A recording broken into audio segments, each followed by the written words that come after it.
Hello, everybody, and welcome to the Dennis Prager Show. For whatever reason, it seems like Friday was a while ago.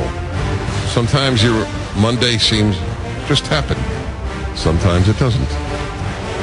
My friends, I welcome you to the program where we talk about all of life, and I mean all of it. The great goal is clarity. And here is a little clarity, if I may offer it. And if you don't think I'm clear, please call, because I definitely welcome and respect differing views, as you well know. So the big news in a world saturated with trivia, and the latest trivia is that Christine O'Donnell dabbled in witchcraft in high school. Is that fair to say? Did I say it accurately? Now, let me tell you, folks, on the scale of things that interest me, on a 1 to 100, 100 being absolutely mesmerizing, and 1 being so insignificant that I would rather watch a lima bean plant grow, it's about a 3. I can't say it's a 1. It's more interesting than watching a lima bean plant grow. I admit that. But that's about it. That's what it's... Now, of course, it will be made into a great story. Please know, and it's very... It took me a long time. It took me a lifetime. I'm embarrassed. I say this with no pride, that it took me a lifetime to understand that a modus operandi of the left is to smear everybody on the right. And I mean everybody. I'd like you to think of anybody on the right who has not been belittled as a human. Not their views are almost never discussed, but belittled as a human. George W. Bush, Ronald Reagan, Dick Cheney, all the Sarah Palin. You name the person, and needless to say, any of us in the media who are on the right. Belittled and smeared as humans. We'll play for you with Tina Brown. She's now the head of the editor or whatever it's called of the Daily Beast on the internet. And she doesn't deal with anything, for example, that Glenn Beck says. Just it's a flow on Howard, what's his name? The guy from the Washington Post whose show she was on. Kurtz, right. Howard Kurtz's show. And it's just invective.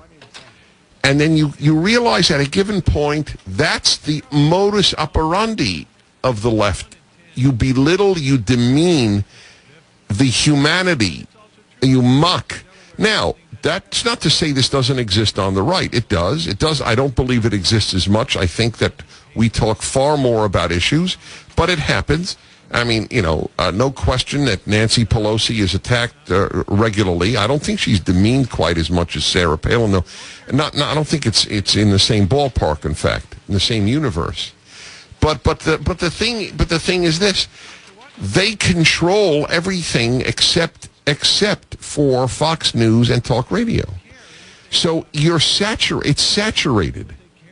Where on TV is the conservative equivalent of Bill Maher, or the conservative equivalent of the comedy news shows? They're all on the left. And so now this is a dominant issue in news, that this woman dabbled in witchcraft in high school. The woman had a religious conversion experience well before she entered political life. It's obviously not expedient. So what? We now go to high school? How about going to college and knowing that this man that she's running against, the Democrat, acknowledges that he went in with regular views and came out, quote, the bearded Marxist.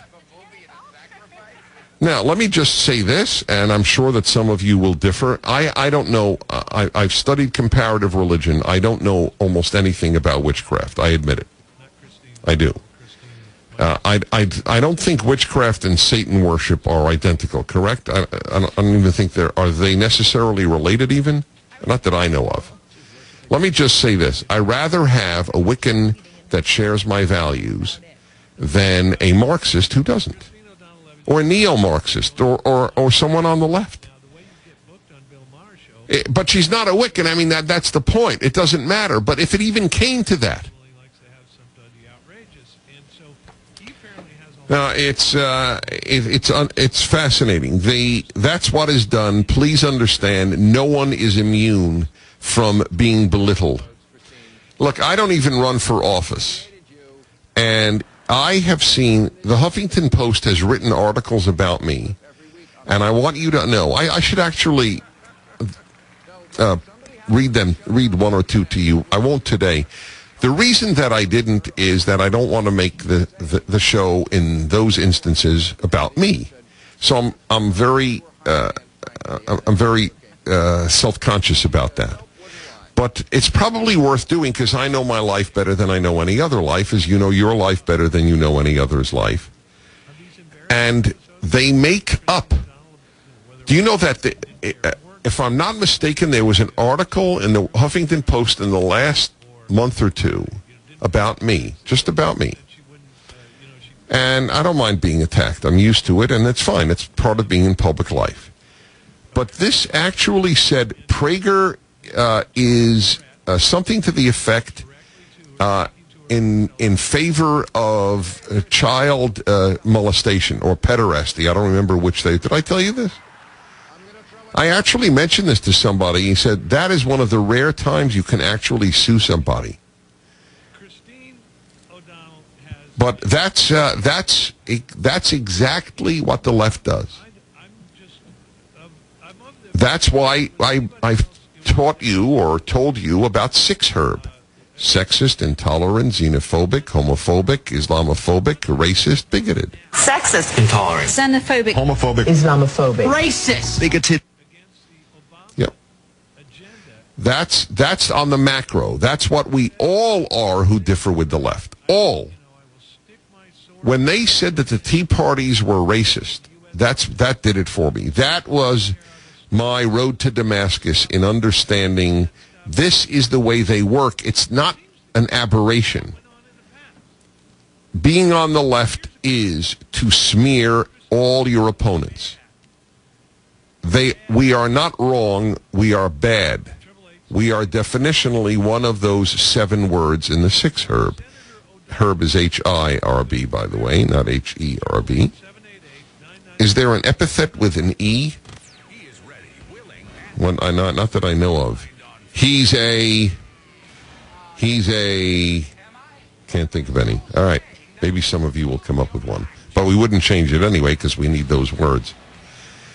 This is the way it works. I don't know if it works that way in micro life. For example, if you have a brother or sister or some other relative who is on the left and you are on the right, does he call you or she call you those names? And by the way, if you're on the left and your relatives on the right, do they call you names? Do they actually call you names opposed to differ? 1-8-Prager-776 is the number here. And the witchcraft was the major story on the Today Show. You see, that's the point that is also lost to most people, understandably. The Today Show is as much part of the left, and they don't wake up. There's no conspiracy. Let me make this clear. There is no conspiracy. It's just that people are, in the media, are part of a herd. Foreign correspondents are part of a herd. If you read an article in the LA Times, New York Times, almost any paper, it doesn't matter what paper it is. They sound the same because they are.